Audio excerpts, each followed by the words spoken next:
அப்பா தப்பு பண்ணியிருக்காரு, நெறைய நெகட்டிவிட்டி கர்மா வச்சிருக்காருன்னு வச்சுப்போமே. அவங்களுக்கு 2 பிள்ளைங்க பிறக்குது. அப்போ அது ஈக்குவலா 50, 50யா தானே போகணும். ஆனா ஒரு புள்ள மட்டும் நல்லா இருக்கு, ஒரு புள்ள மட்டும் அடிக்கு மேல அடி வாங்குதே. அது எப்படிங்க ஐயா?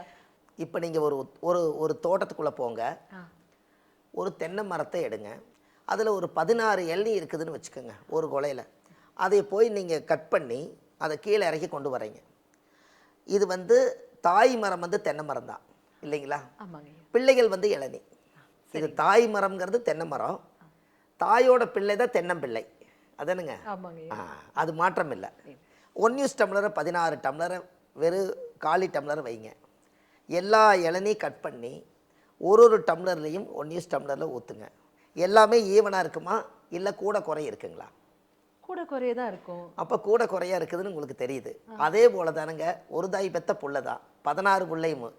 அப்ப கூட குறையோட தான் வாழும் ஒழிஞ்சு, அந்த புள்ள மாரியே இந்த புள்ள இல்ல, இந்த புள்ள மாரியே அந்த புள்ள இல்லன்னு தென்னம்புள்ளையே இயற்கை இல்லையே. எப்படி இது சாத்தியம்?